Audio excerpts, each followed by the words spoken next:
الحمد لله رب العالمين والصلاة والسلام على سيدنا وعظيمنا وحبيب قلوبنا وشفيع نفوسنا أبي القاسم محمد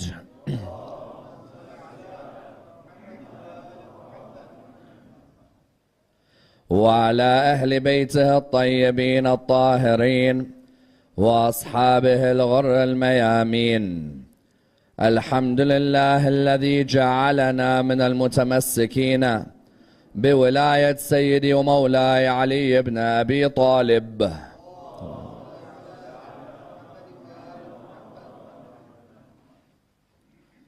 الحمد لله الذي هدانا لهذا وما كنا لنهتدي لولا أن هدانا الله. أما بعد، يقول الله في كتابه الكريم: بسم الله الرحمن الرحيم.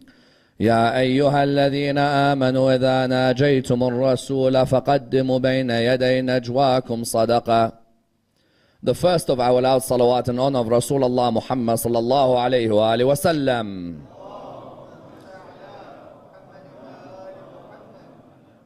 The second in honor of Amir al-Mu'mineen Ali ibn Abi Talib.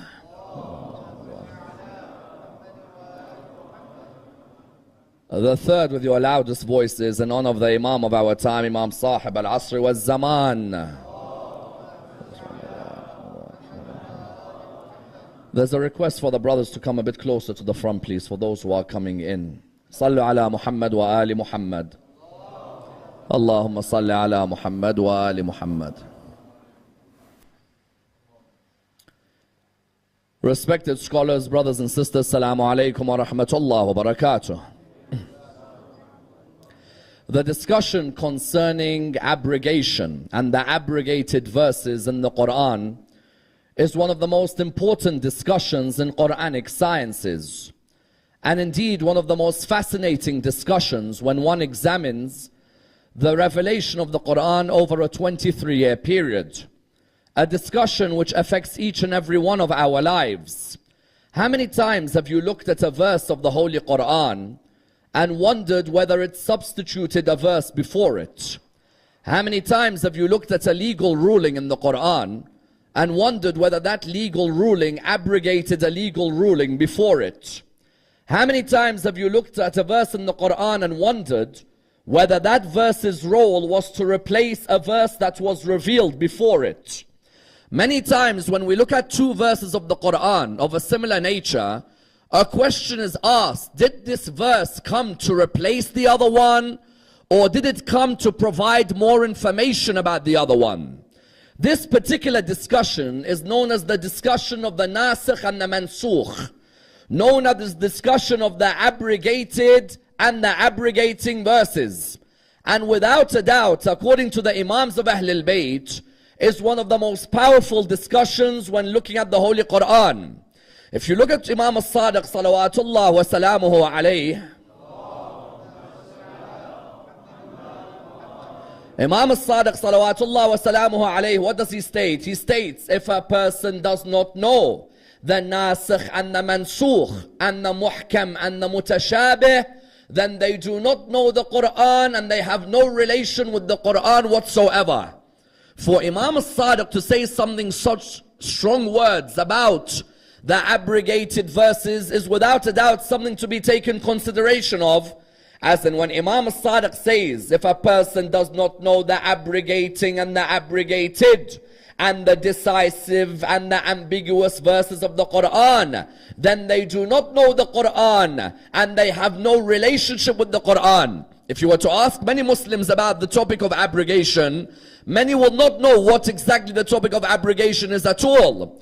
Likewise, you find Imam Amir al-Mu'mineen is once asking a person, do you know about the abrogated and the abrogating verses? The person said no. Then Imam looked at him and said, you are ruined. When Imam says you are ruined, what does he mean? He means that knowledge of the abrogating and the abrogated verses is one of the most important pieces of knowledge when looking at the Holy Qur'an. Without a doubt, Because if I truly have an attachment to the Holy Qur'an, that means I'm going to examine every verse in over the 23-year period.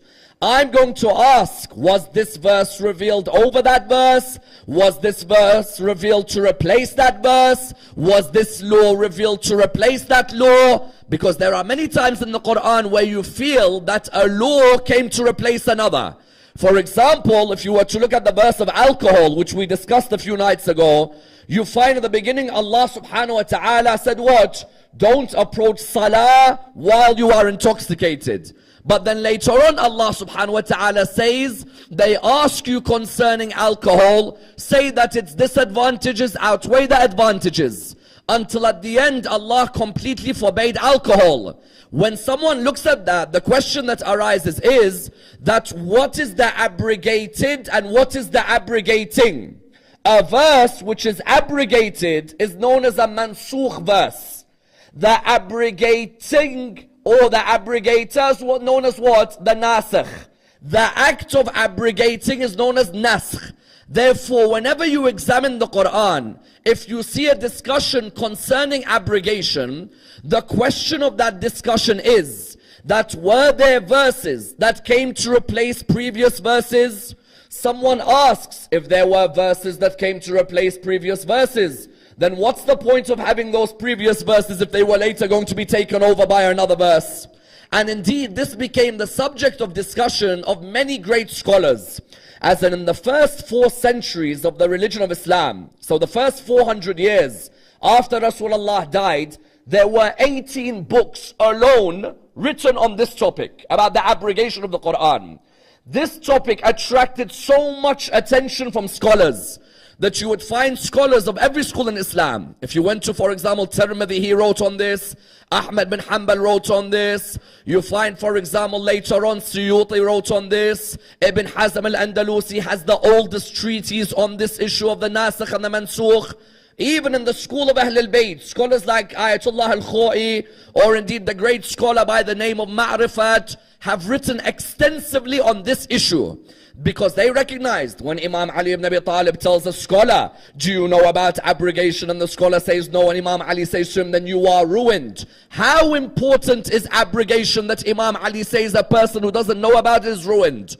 How important is this topic that Imam as-Sadiq says, whoever doesn't know about it does not know the Qur'an and has no relationship with the Qur'an? As if someone turns around and says, hold on a minute, I've been reading the Qur'an for 5 years, for 10 years, for 15 years. Now you're coming and telling me that I have no relationship with the Qur'an? Well, if a person truly had a relationship with the Qur'an, they would have pondered over every legal verse and asked the question that why is it that one legal verse says this and another comes later and says that?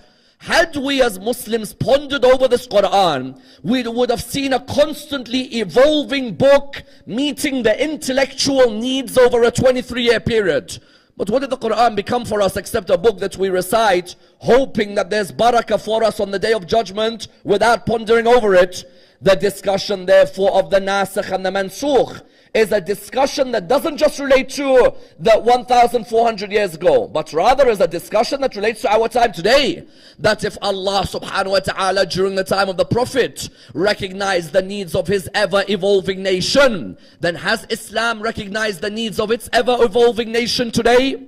If the aim of the Qur'an was to constantly receive guidance from Allah, where one law may be substituted by another, then is there a possibility that certain Sharia laws today need abrogation as well to meet the needs of the time? Therefore, this discussion is a discussion that affects our lives today.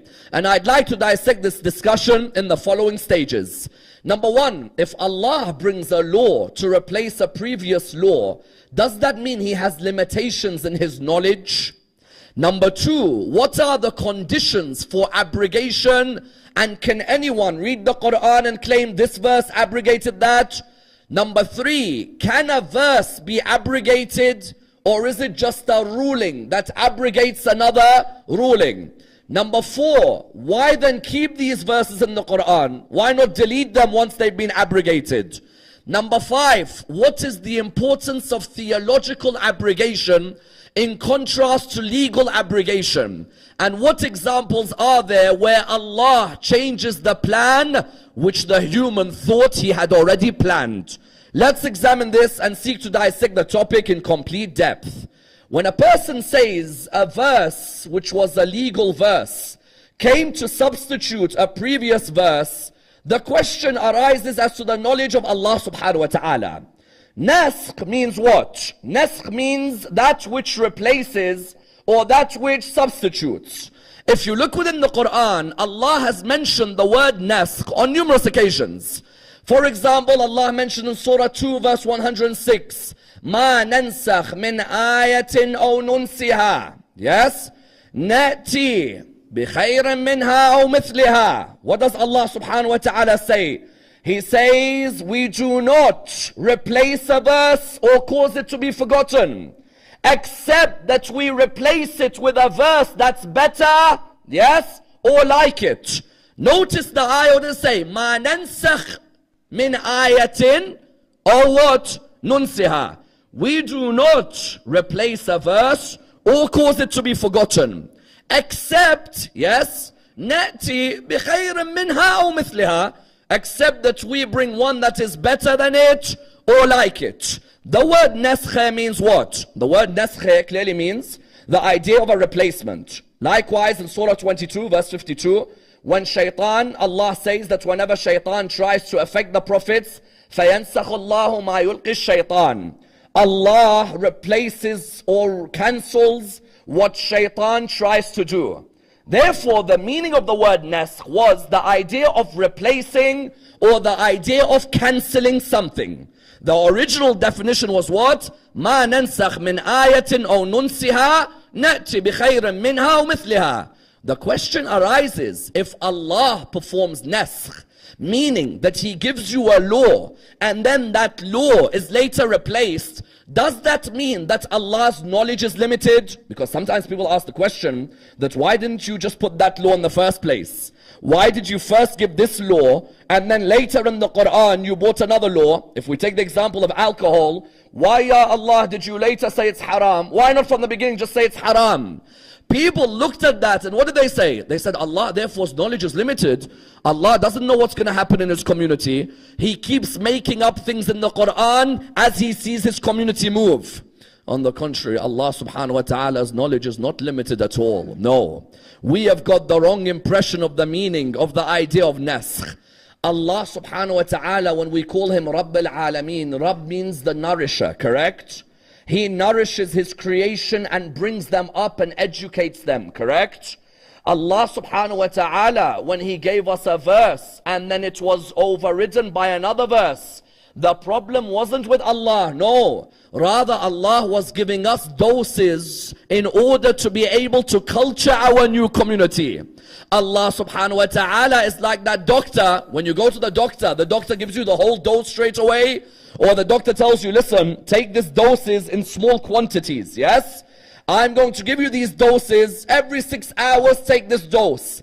If I notice that you're doing well, then I'm going to replace that dosage. I don't need to. However, if it's very harsh on you, then what I'll do is I'll give you a dosage which is a bit smaller. A doctor, what does he do with this patient? When a doctor receives a patient who's in need of help, does it mean that the doctor, when he gives different medicines, does that mean the doctor doesn't know? No. The doctor wants to help nourish that patient with small doses. Likewise, Allah subhanahu wa ta'ala, when He saw this early Arab community, He had known that many of them had just come out from the period of Jahiliyyah, correct?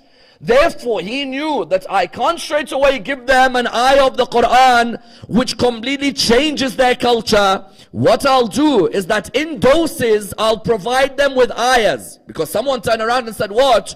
They said, if you're saying that there are legal verses that came later on, and Allah used them to replace His previous ayat, then Allah subhanahu wa ta'ala's knowledge is limited. Allah is making mistakes. We reply, no.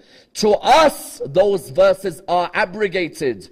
To Allah, it was part of His step-by-step plan to culture us. Understand the difference? To me and you, with 2020 hindsight, those verses abrogated previous verses. To Allah subhanahu wa ta'ala, He already knew I was going to send this verse, and then I'll send another verse, and then I'll send another verse, until they're able to handle the doses that I've given them. Therefore you find, if you were to take as an example, Surah 4 verse number 15. Surah 4 verse 15 said what? In those days the Arabs, if their wife committed adultery, what would they do?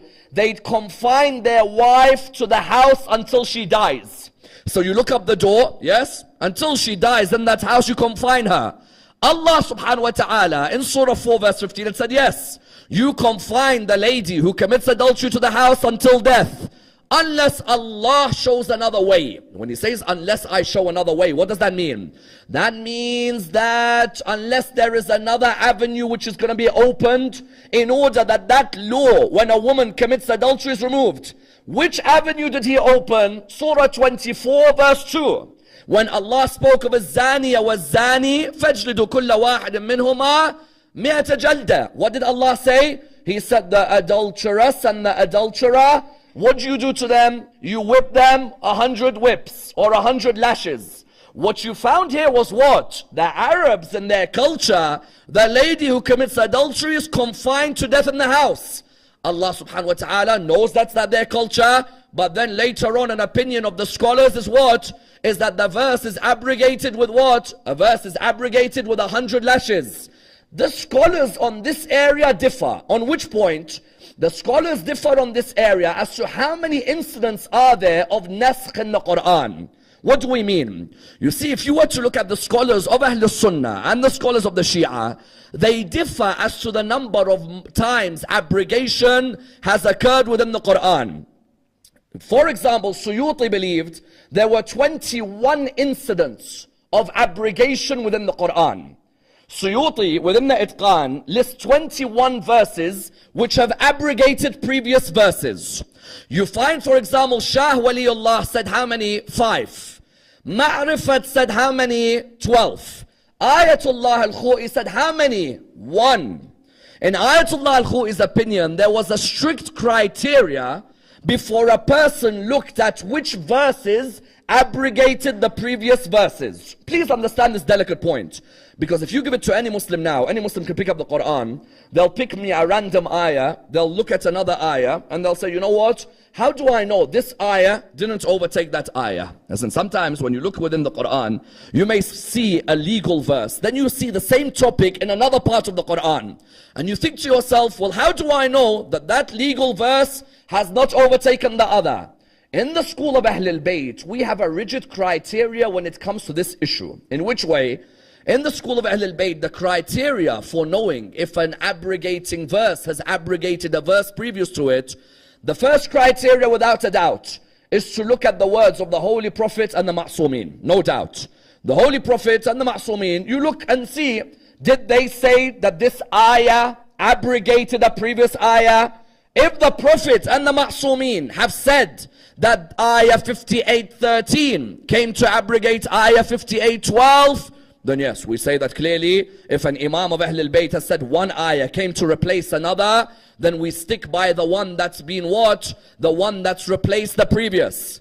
Our second criteria is what? The ijma' of the fuqaha.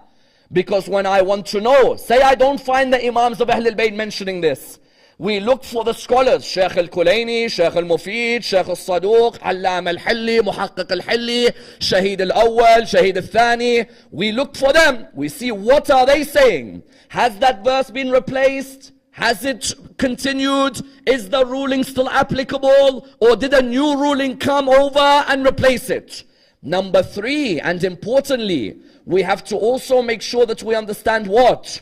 That abrogation can only take place with the legal verses in the time of Rasulullah. You don't have abrogation of the Qur'an after Rasulullah. No one can come after Rasulullah and say that this ayah, please mark this point carefully when you enter your discussions, that this particular ayah replaces another ayah. Why? Because if everyone can come after Rasulullah and make up their own opinion as to which ayah replaces another, then the whole legal system is fallen. Because then we're going to have 100 different schools which claim that this ayah replaced that ayah. Number 4, Ayatollah al-Khou'i. Why does he have a very strict criteria for Naskh?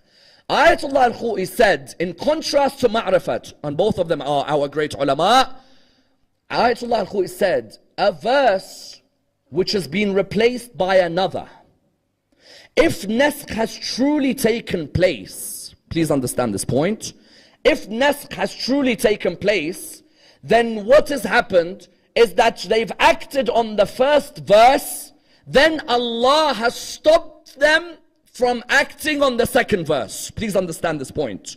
Ayatollah al-Khou'i says, if the first verse, for example, the first verse says, whenever you go to visit the Prophet, give some charity away. Someone has to act that. If there's a verse that then says, stop, you don't need to do that anymore, then Ayatollah al-Khou'i says that's an example of Naskh. Because the first verse was acted upon. The second verse which says stop, that's an example of Naskh. Ma'rifat on the other hand said, no, you look at the wording of one verse from the other, and then you'll know if Naskh has taken place. Taking this on board, we ask the question, when we say abrogation, what is the criteria for abrogation? 3 opinions came forward. The first opinion is, and the first question was asked, can a verse and a ruling both be abrogated at the same time? What does this mean? One opinion is that a verse could have completely been abrogated. That means it's not there anymore. And the ruling of that verse is completely abrogated. Do we believe in such a thing or no? No, of course we don't. Why don't we believe in such a thing? Can we believe there was a verse from the Qur'an, but that's now it's been completely removed? Why not? Because the Qur'an, if there are verses which have been removed, how then do I know that this is the complete Qur'an with us today? If someone says to me that an ayah has been abrogated, not meaning that it's been replaced, no, meaning that the ayah is lost, and the ruling is lost, do we believe in such a thing? No. Our brothers in Ahl Sunnah, Suyuti narrates Aisha saying this. Aisha narrates there used to be a verse about the 10 sucklings, yes? About if you suckle, yes, a man suckles from the woman 10 times, then he becomes mahram to her. Go and check in Egypt what friction that caused a couple of years ago. Anyway, so if a person suckles from the woman 10 times, then for example he becomes mahram to her. And there was a verse on stoning. So these are 2 ayat which were in the Qur'an. They were in the Qur'an. But they were under my bed and a goat came and ate them and we don't have them anymore. Yes? That type of naskh where an ayah is completely lost from the Qur'an. That naskh, do we believe in it or no in the school of Ahlul Bayt? No, of course we don't. That idea that the ruling is gone and that the verse has completely gone, we believe no. Inna nahnu nazzalna dhikra wa inna lahu lahafidun. We are the ones who send down the reminder and we are the ones who will protect it. Allah protected His holy Qur'an. There is no way that there's an ayah about something and that ayah was eaten by a goat. Therefore, that first opinion about naskh is completely rejected in the school of Ahlul Bayt. The second opinion about naskh is what? That a ruling stays, but the verse is missing. A ruling stays, but the verse of the ruling is missing. That's been abrogated. How? Umar ibn al-Khattab said, this is the second opinion, Umar ibn al-Khattab said, in the time of Rasulullah there was a verse, وَالشَّيْخ وَالشَّيْخَةُ, yes, إِذَا زَنِيَا فَارْجُمُوهُمَا. Yes, the man and the woman, if they commit zina, stone them. Umar said this was an ayah in the Qur'an, but we can't find it in the current Qur'an, but we still have to apply the law. You know, I find it interesting when you go to Saudi Arabia and you go there and they actually have books saying the Shia believe in a different Qur'an. I believe in a different Qur'an. One had goat and the other one had suckling, and now this one says what? A sheikh and the sheikha, if they commit zina, stone them. Is there an ayah in the Qur'an about stoning? No. But they say this was an ayah, but Allah completely abrogated it. But the ruling remains with us. Ya Allah, why completely remove it from the Qur'an? Leave it in the Qur'an, no problem. And we'll take the ruling, that's it. Why remove it from the Qur'an? Therefore, Suyuti says the second meaning of abrogation was what? Umar ibn al-Khattab saying there was an ayah in the Qur'an. The ayah is now lost, but the ruling we have to stick by. In the school of Ahlul Bayt, do we accept this? No, no way.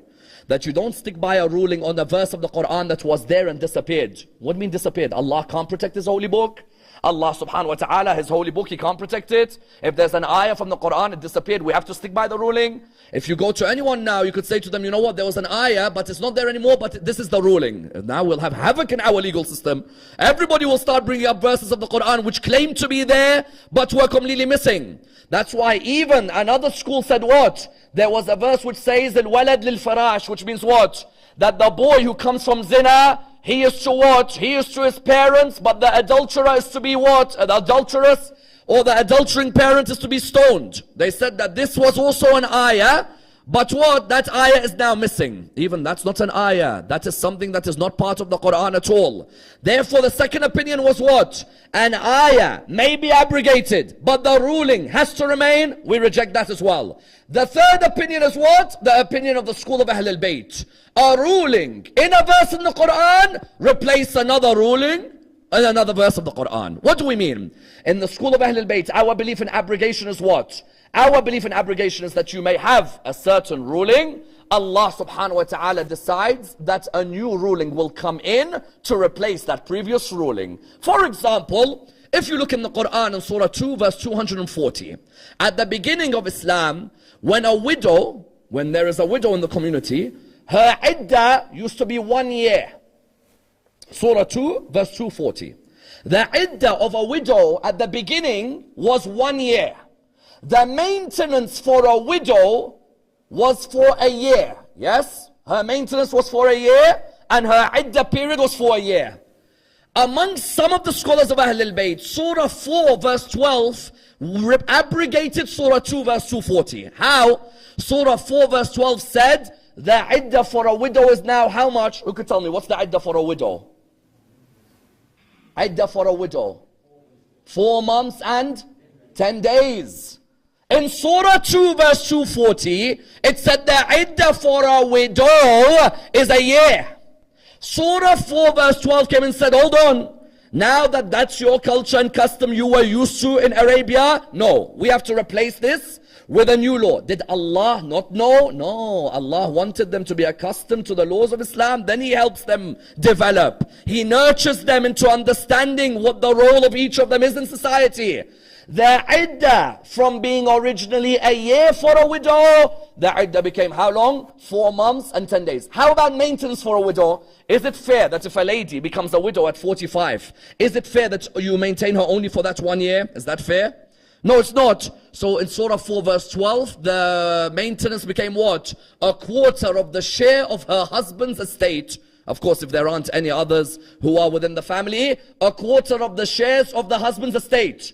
If someone looked at Surah 2 verse 240 alone, they'd say to me, said, Ammar, once in your lecture you said that the iddah of a widow is 4 months and 10 days. I think you got it wrong. So I'd say, what do you mean I got it wrong? It says Surah 2 verse 240. Say, yes, but Surah 4 verse 12 abrogated 240. Do you know now why Imam As-Sadiq says a person who doesn't know abrogation doesn't know the Qur'an? Because Imam As-Sadiq saying, if you don't read the whole of the Qur'an, and you don't research about which verse abrogated which verse, then don't say you have a relationship with the Qur'an, because you'll end up taking one ayah and you miss out another ayah which explains that ayah. How many times have you taken an ayah in the Qur'an by itself and you're like, you know what, I'm so confused with this ayah. Then later on you realize, you know what, actually I think this ayah is the one which explains this ayah, correct? Allama Tabatabai used to say, do tafsir of the Qur'an by the Qur'an. Yes? When you open the whole Qur'an, don't just take a solitary ayah. Ask which verse abrogated which one. Therefore, some scholars said what? Surah 4 verse 12 abrogated Surah 2 verse 240. Ma'rifat said what? Surah 8 verse 66 abrogated Surah 8 verse 65. Please focus on this carefully. Surah 8 verse 65. Many people ask me about it. Allah says if there are 20, it's a verse about jihad. It's trying to encourage jihad in the Muslims, yes? Allah subhanahu wa ta'ala says to them, if you are 20, you'll defeat 200. How many of you have read this verse? Yes? If you are 20, you'll defeat 200. Yep. Let's say if you are 100, you'll defeat 1,000. This verse, Surah 8, verse 65, was trying to give encouragement to the Muslims to say, listen, I promise if there's 20 of you, you can defeat 10 times your number. It seemed that the Muslims, even though they got that encouragement from Allah subhanahu wa ta'ala, were not affected. So Allah subhanahu wa ta'ala said to them, you know what? Al-an, the next verse begins, that you know what? I recognize that maybe you aren't able to have that confidence that 20 of you can defeat 200, then let me at least tell you, 1,000 of you can defeat 2,000. People ask, how comes the ratio changed? In 865 it said 20 can defeat 2,000. What's the ratio? 1 to 10, correct? In Surah 8 verse 66 the ratio is 1,000 can defeat 2,000. Meaning Allah subhanahu wa ta'ala is saying to them, I'm trying to tell you, my dear Muslims on this earth, that with 20 of you, if you have the strong iman, you can defeat 200 on a battlefield. But if you don't believe me, then don't worry. Say for example, there's 50 of you, you'll defeat 100. Meaning what? Meaning I recognize that at first I told you, go for jihad, even if there's 20 of you, you'll defeat 200. But now, even if there's half the number, I'll be okay. If half of you realize that half the number can defeat the opposition, not a tenth of them, then you're allowed to go on jihad as well. Ma'rifat said 866 abrogated 865. That 865 had said, if there's 20 of you, you should go for jihad against 200. But then, recognizing that they didn't have that strong confidence in that ruling on jihad, Allah said, okay, when you get to half the number of the opposition, then you can go on jihad. Ayatollah al-Khou'i said, no. He differed with him. Why? Ayatollah al-Khou'i said, correct, 865 is next to 866. But we never saw anyone act 865 for us to know that 866 replaced it. You see, Ayatollah al-Khou'i, what does he say? He said, if the soldiers went for war, and there was 20 against 200, and that they felt they couldn't win, if then the ayah came down, and said to them, don't worry, you don't have to go to war again, yes? Only if you have half the number go. Ayatollah al-Khou'i says, then only then can I say that 866 replaced 865. But while a person has not gone on to that jihad, I am not confident enough to say that 866 replaced 865. Ma'rifat replied back to Ayatollah al-Khou'i, because Ma'rifat died only recently. He replied back to Ayatollah al-Khou'i, said, what? He said, I appreciate what Ayatollah al-Khou'i says. Yes, in his famous 6-volume work, Ma'rifat has a phenomenal 6-volume work on this issue. End of the 2nd volume, he discusses all this issue. He says, but Allah, when he uses the word al-an, now, indicates that there is already a shift happening from one message to another. That means the new message is abrogating the previous. You understand? So Ma'rifat looks at the Arabic connection, Ayatollah al-Khou'i looks at the incident. The only ayah Ayatollah al-Khou'i believes is an ayah in the Qur'an where one ruling abrogated another, Surah 58 verse 12 and 13. That's the only ayah he believes. Which one? This ayah says, يَا أَيُّهَا الَّذِينَ آمَنُوا إِذَا نَاجَيْتُمُ الرَّسُولَ فَقَدِّمُوا بَيْنَ يَدَيْ نَجْوَاكُمْ صَدَقَةً ذَلِكَ خَيْرٌ لَكُمْ وَأَطْهَرٌ فَإِن لَمْ تَجِدُوا فَإِنَّ اللَّهَ غَفُورٌ رَحِيمٌ. O you who believe, yes? When you come to ask questions from the Holy Prophet, pay.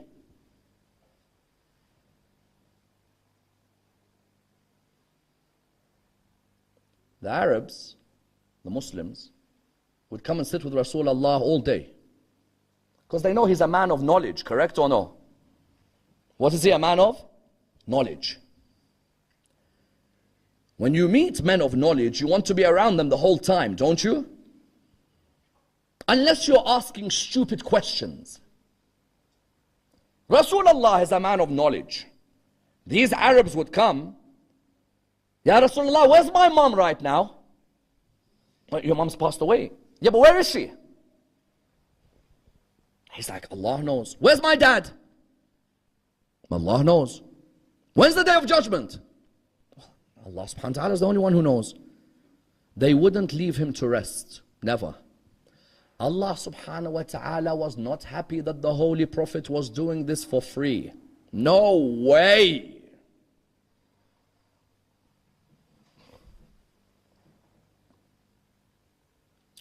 This is religion.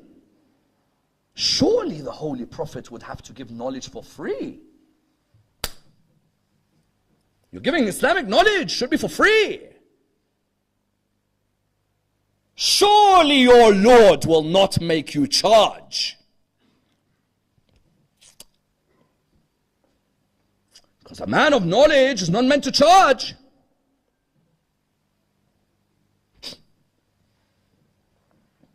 Sure? A man of knowledge is meant to do everything for free. The moment you put a charge is when everyone's true character comes out, correct? Because while it's free, everyone makes use of the free. Ya ayyuha alladhina amanu, oh you who claim to have belief in this man, yes? إِذَا نَاجَيْتُمُ الرَّسُولِ, when you come to ask for questions, فَقَدْمُوا بَيْنَ يَدَيْ نَجْوَاكُمْ صَدَقَةً, pay. Knowledge comes for free?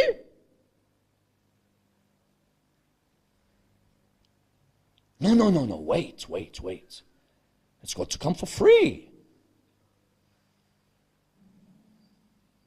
No. It's Islamic knowledge. No. Pay. Ya Allah, this is your Prophet. How could he charge? How could he charge? Meant to come for free. Every other job in the world you should charge except this. Pay. Let's see your true love for knowledge when you have to pay for it. You claim you love knowledge, yes? You claim you love ilm. I love to learn about the Qur'an. Pay. No, but the person shouldn't be asking. This time the asker is up there, not here. Pay before you come and ask. You think you can come and waste this man's time like this without paying? Pay. Appreciate his ilm.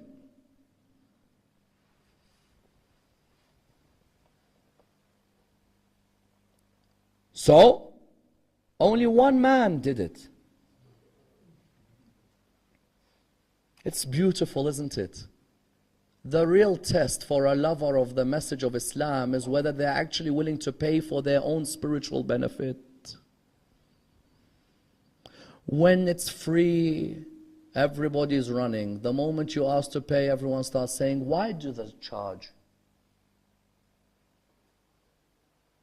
Only one man said, you know what, I don't mind paying. Because if I go to that man, the doors of knowledge all open for me every day. Only one man acted by this ayah, Amir al-Mu'mineen. Allahumma salli ala Muhammad. Do a second salawat. Do a second salawat so we remember the point.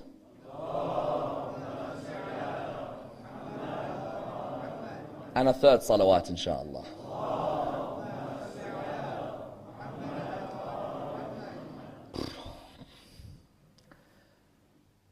He said, just pay a dirham. That's all you have to give away. And you'll receive the benefits of Rasulullah's knowledge, Qur'an, hadith, wisdom, everything. None of them came except one man. Every day, here's a dirham, here's a dirham, here's a dirham. It's the best money I ever invested in this religion. How can I invest for rubbish out there when I don't want to invest for ilm? A day, give. Allah subhanahu wa ta'ala had said to them, this is good for you. فَإِن لَمْ تَجِدُوا, if you don't have, فَإِنَّ اللَّهَ غَفُورٌ رَحِيمٌ. أَأَشْفَقْتُمْ أَن تُقَدِّمُوا بَيْنَ يَدَيْ نَجْوَاكُمْ صَدَقَاتٍ. Then he abrogated the verse by saying, do you find it hard to pay this payment now? Wow. 58:12 had said, pay. He realized only one man truly has that passion where he's willing to give whatever it costs to hear from a teacher of religion. So he said, what, do you find it hard when I ask you to pay for knowledge? Yes? Don't worry. Then keep up your prayers and your fasting, and I am ever forgiving.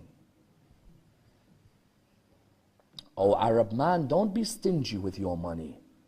When knowledge is free, all of you praise. But when knowledge comes at a price, all of you run. Anyway, Ayatollah al-Khoui, what do you say? He says Surah 58 verse number 13, abrogated verse 12, for sure. He said because the law at the time was now, whenever you want to go and visit Rasulullah, you have to pay something, correct? Now what? Now it's been removed. He goes, that's a clear sign of abrogation. Why? Because Ali ibn Abi Talib's merit is he's the only man who ever paid that payment which I asked. And now that Ali ibn Abi Talib's paid it, now the fact that I've said stop means that Ayatollah al-Khoui said there's a clear abrogation. That now no more. If you want to come and visit Rasulullah now, all of you come. Yes, because now we know the difference between the iman of one man and that none of you can come near this man in iman. Correct? So therefore what do you have? You have that abrogation clearly occurred. According to Ayatollah al-Khoui in this ayah, according to Ma'rifat, he said no. Other ayahs as well. It's a debate that continues to be alive. Someone asked the question, then why is it that those ayah which was abrogated, like 58:12, why don't we just delete it from the Qur'an? I said, what's the use now? 58:12 is of no use. No, no, no. Every ayah which is a merit for Ali ibn Abi Talib is a use for mankind. No doubt. Number one. Number two, those ayahs which were abrogated, alhamdulillah, it shows us the flow of Islam over a 23-year period. It shows us how Islam came at the beginning, saw the way these men were treating their women, saw the way these men were treating each other, saw the way society was developing, saw the way the Sahabas viewed Rasulullah. These verses allow us to understand how the Qur'an came as a guidance. If I delete Surah 58 verse 12 and all I leave is 58:13, yes, 58:13 abrogated verse 12. But I'll never know why there was an abrogation, and I'll never know for whom the abrogation was revealed. Therefore, when someone comes and tells me that if there are verses which don't have no use, no, the alcohol verses, 590, 2219, 443, all of them have uses. Why? Because they show us the step-by-step abrogation. That Allah subhanahu wa ta'ala cultured this community in a step-by-step abrogation in order that they were able to slowly get closer towards Him. Therefore, you find the question arises today, can this abrogation continue in Muslim communities today? Well, abrogation of the Qur'an, no. But abrogation of what were punishments at that time, could they be abrogated today? Possibly. Ayatollah al-Khomeini, may Allah bless his soul, and Ayatollah Bujnordi, may Allah bless his soul, they had a debate on the issue of stoning the adulterous in Iran. In Iran, the adulterer or the adulteress, if you have to stone them, you've seen sometimes that the West uses this, that they say Islam is a barbaric religion, Islam is a religion where you stone an adulteress, she's dug into the ground. And I think up until, let's say, 20, 25 years ago in Iran, you would have found situations where you could go, there'd be a lady dug in the ground. Not many, but there were situations. So the opinion was asked, Ayatollah Bujnordi and Ayatollah Khomeini had this discussion, that at the time of the Prophet, yes, stoning was something normal. Persia, Rome, Greece, empires before had even stoned or even burned the adulteress. But now in Iran, when there are so many media cameras watching us, can't we abrogate the law of stoning to possibly find a law of forgiveness or a law where that adulteress is educated somewhere until she's reformed? The question which many fuqaha are asking now is that while the Qur'an abrogated one law over another to meet the needs of a people over 23 years from Mecca to Medina, are we as Muslims performing the same function as Allah wanted in the Qur'an? If Allah wanted in the Qur'an that one ayah replaces a previous ayah because the Muslims intellectually are developing and meeting the needs of their time, could it not be now that one punishment may override a previous punishment, or one hadith may override a previous hadith? This was a debate the both of them had, because in the opinion of one of them, he said, when that lady is dug into the ground, maybe Allah said, let half her body rise from the ground and the other half below the ground, so that there's a chance for her to escape, not a chance for us to kill her. Maybe there's a chance that Allah wants to find an avenue where she's not killed. Maybe there's a chance where she could go to a prison, but in that prison get educated about her behavior and how much her behavior has affected society. Adultery is not something small. Adultery destroys families, adultery destroys communities, and so on. So in other words, do not think that in Qom and Najaf these discussions haven't continued. No. Even now, people are asking the question that if in the Qur'an an ayah came to replace an ayah because of the time, then why can't today a punishment come to replace a punishment whose context was 7th century Arabia? Yes, in Arabia this was normal. But today in the 21st century, can't we have a context that is different from that time? Can't we allow our fiqh to continue to be modern, to continue to be developing? These are discussions that are being had without a doubt.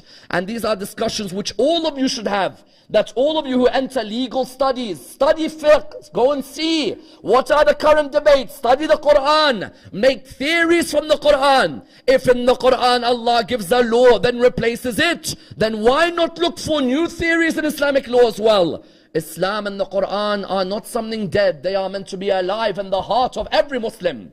That every Muslim is meant to continuously be thinking. Therefore, in the Qur'an, you had legal abrogation. Then you had a second type of abrogation, which was what? Theological abrogation. What's that? Legal abrogation is when one law replaces another. Theological abrogation is when Allah changes the plan for His creation from something they didn't expect. What do we mean? If in the Qur'an, legal abrogation means an ayah replaces another ayah, can't we have theological abrogation where something that was meant to be written can still be changed by Allah whenever He wants? Musa in the Qur'an says, I went to Sinai for 30 days and it was extended by 10. When Allah says, when he went to Sinai, Musa, what does Allah say? We sent him for how many days? 40, correct? Musa said 30 plus 10. Why? Allah from the beginning knew he's going to go for 40. Musa only knew 30. Allah changed his plan and told him to stay for another 10. Ibrahim in his dream sees he has to sacrifice what? His son, correct? In Ibrahim's plan, he's going to sacrifice who? His son, correct? What does he end up sacrificing? Sheep. Allah subhanahu wa ta'ala in theological abrogation is telling us, even those things you're 100% certain of, I can still change the plan because I'm the greatest of planners.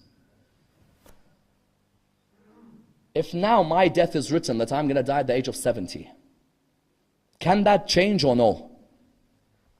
In Lawh al-Mahfuz it doesn't. In Lawh al-Mahu wal-Ithbat it does. The guarded tablet has my age as 70. Lawh al-Mahu wal-Ithbat is that age which is open to change. Someone says, what do you mean? I'm destined to die at the age of 70. But if I perform Salat al-Rahim with my family, Allah promises He can change my age that I can live for another 30 years. Does that mean Allah's knowledge is limited or Malik al-Maut's knowledge is limited? Malik al-Maut has a clipboard. It says 70. I send an email to my auntie telling her that I love her. Allah can increase the age by 30. Did that mean Allah never knew? No. Allah knew that I'd live till 100. Malik al-Maut's knowledge is open to change. Because if Malik al-Maut's knowledge is the same as Allah, then we should be worshipping Malik al-Maut, correct? Allah highlighted what? That theological abrogation in creation can take place. That do not think that your destiny is definitely all written in the eyes of Malik al-Maut. You could still, if you want, change your destiny. Because this opens a completely different avenue. Which avenue? And I don't want to go too deep into this avenue, but a completely different avenue. Did Imam al-Hussein alayhi have to know about Karbala? Is he certain from a young age that he's going to die in Karbala? If you go to any majlis in the world, they say to you that he knew he was going to die at Karbala from a young age. How then does he fight at Jamal and Siffin when he knows he's not going to die there? When I'm at Jamal, I'm fighting the opposition, correct? What did my granddad tell me when I was younger? Where will I die? So how do I fight at Jamal? How do I fight? When I'm fighting, do I think I'm going to die here? Hold on a minute. then how would I be told about Karbala? How do I know when I'm fighting in Jamal that, hold on a minute, what's going on? I'm going to die in Karbala. No one can kill me here today. Shaykh al-Mufid posited the opinion that Imam al-Hussein, it's not necessary that he had to have knowledge of the unseen for Karbala. He said because he knows very well Allah, if He wants to, can change His plan any second. So you fight with the same sincerity wherever you are, because just because you've been told about a place doesn't mean Allah, if He wants to, can change the plan at any moment. Doesn't Allah also say in the Qur'an, we don't change a group of people until they change from themselves? That means our destiny is in our hands. Yes, we can change our own destiny. Likewise, Allah subhanahu wa ta'ala may tell us about a certain destiny, but then He may want to change it. That means with Imam al-Hussein alayhi salam, those who say that he knew he's going to die at Karbala, but if the question is posed back to you that the battles before Karbala, how did he fight if he knows he's going to die over there? Imam al-Hussein knows very well, Allah subhanahu wa ta'ala, if He wants to, can change a plan at any second, so I'll fight with the same sincerity whichever battlefield I'm on. Whatever Allah has written for me, He has more knowledge than me. Therefore, theological abrogation was what? The idea that Allah, if He wants to, can change a plan at any second. And that you as the human being, therefore, are able in your own destiny to change the plans. That you as a human being, if you want to, if you pray your prayer on time, Allah may increase your life.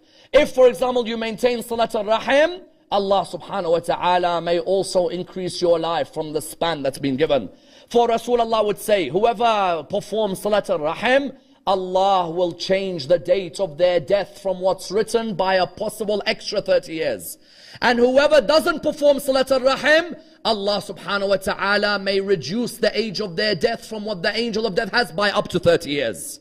Meaning what? Meaning that there is still abrogation possible even in our lifespans in this world. And truly, what did Rasulullah say? He said, whoever looks after their family, I'll look after them on the day of judgment. Whoever has mercy towards their family, I'll show them mercy on the day of judgment. Imagine then whoever shows mercy to his family, what mercy will Allah show them on the day of judgment, correct? Whoever shows mercy to Al-Muhammad, what type of mercy will Allah show him? Whoever honors their teachings, protects their legacy, looks after their principles, Allah subhanahu wa ta'ala without a doubt will shower them with His mercy. But how about those who didn't show mercy to Al-Muhammad? What would Allah show to them? That if they let down the family of Rasulullah, not just let down, if they whipped the grandchildren of Rasulullah, yes? If they chained the grandchildren of Rasulullah up. Do you know Sayyidah Zainab, what she narrates, that one of the saddest moments for her in the bazaar in Sham was what? She says, when we were held together from our necks by chains, correct? But me and Kulthum were tall, Sukaina and Ruqayya were short. So they had to tiptoe because the chain was pulling their neck away. Imagine you're taller and the younger children are shorter and all of you are connected by chains, correct? So that means the younger children can't walk properly because you, the taller one, are rubbing across their neck. She said, I'd see Ruqayya being slapped by the men in Sham when we'd walk, yes? And they'd come and slap the granddaughter of Rasulullah, the daughter of Imam al-Hussein. But you know what was so sad? That Ruqayya would keep asking, Auntie Zainab, where is my father? Auntie Zainab, where is he? Ever since his horse came back, I haven't seen him. Sayyidah Zainab says, I tried many times to tell her, your father is on a journey. Ya Allah, let us return back to the grave of Ruqayya in Sham. Ya Allah, let us go back to that holy grave. Sayyidah Zainab says, I would keep saying to her, Ruqayya, Ruqayya, Ruqayya, remain patient, please. Your father's on a journey. What do you tell a 4-year-old girl? What do you say to her? Her father's dead? She would say to her, your father's on a 4-year-old, he's on a journey. Until Sayyidah Zainab says, we were in the prison in Sham. All of us were asleep in the middle of the night.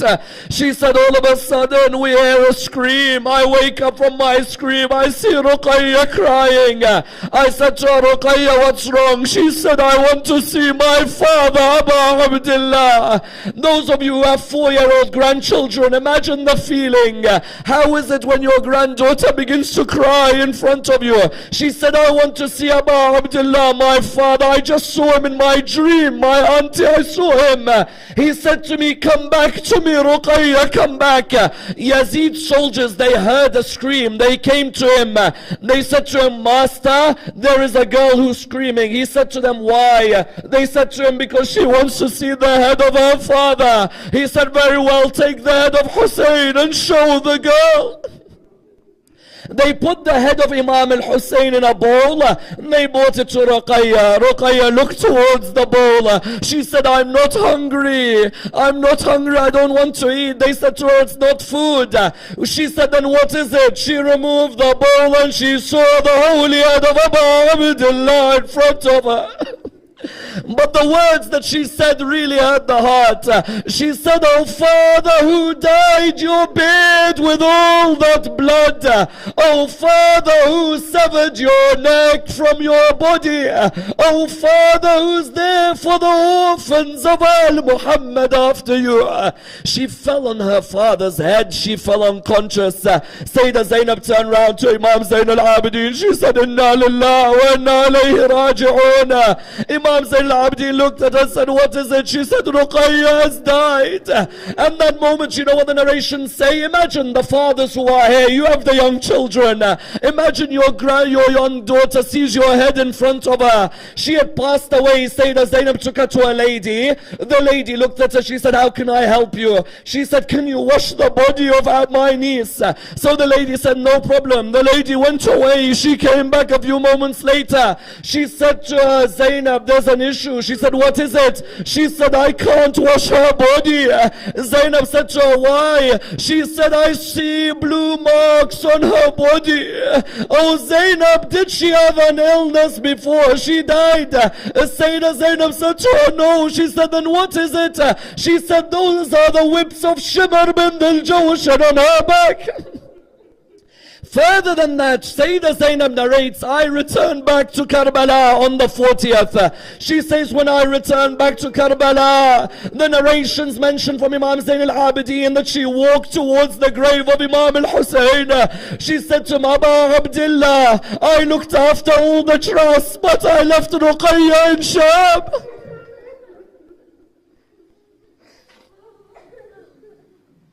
Inna lillahi wa inna ilayhi raji'un. We pray to Allah subhanahu wa ta'ala to raise us with Muhammad and Al Muhammad. May Allah bless all your tears. Ya Allah, allow these tears to speak to us and speak for us on the day of judgment. Ya Allah, soften our hearts away from the stone-hearted so that we're able to cry for Abu Abdullah al-Hussein. We pray to Allah subhanahu wa ta'ala for all our brothers in the Muslim world. Ya Allah, hasten the reappearance of our 12th Imam, Imam Sahib al-Asr wal-Zaman. We pray to Allah subhanahu wa ta'ala the Surah Al-Fatiha, but before the loudest of your salawat.